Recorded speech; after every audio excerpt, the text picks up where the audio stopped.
Well, let's go back now to our top story, that, of course, being the presidential election in Russia. And we can cross back to our guest now, analyst Ariel Cohen. Hello, thank you for being with us. His critics accuse Putin of creating a bubble of impunity within his own country. But as we've been seeing in the latest rows with the US and Britain, but also in Syria or Crimea, that impunity extends to the international stage. How has he succeeded in all but dominating foreign affairs? Well, the advantage of being an authoritarian leader is that you can concentrate a lot of power in your hands and you can mobilize economic resources, and that's exactly what Mr. Putin did.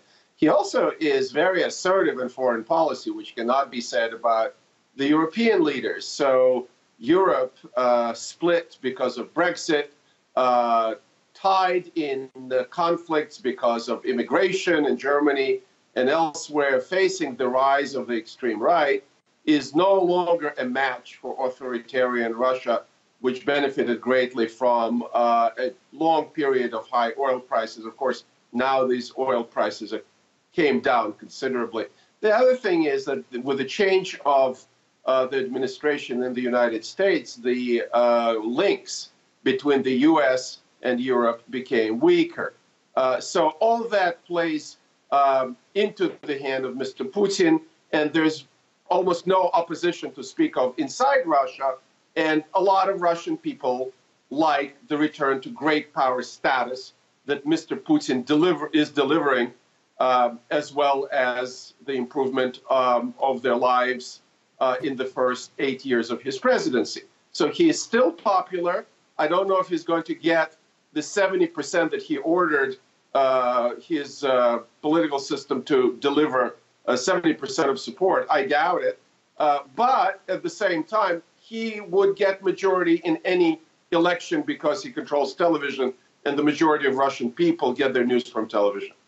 So will another Putin mandate simply mean more of the same? That is, 64 billion euro question. I don't think so. I think Mr. Putin is thinking about his place in history. And we really do not know whether he wants some kind of a forced new arrangement, let's call it Yalta II for the shorthand term, or he may start something that can get out of control, can be very bloody in Europe. A rational Mr. Putin would probably grab Belarus. I doubt that that will cause any major confrontation with the West.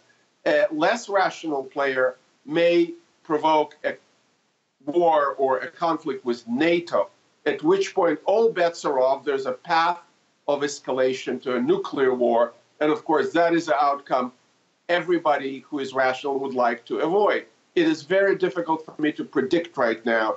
And there's so many moving pieces in this equation. Ukraine, Syria, Iran.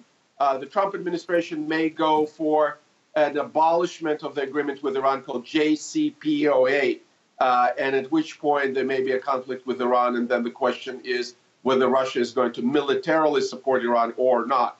So, as the old joke goes, it's very hard to make predictions, especially about the future. Ariel Cohen, thank you very much for having spoken to us.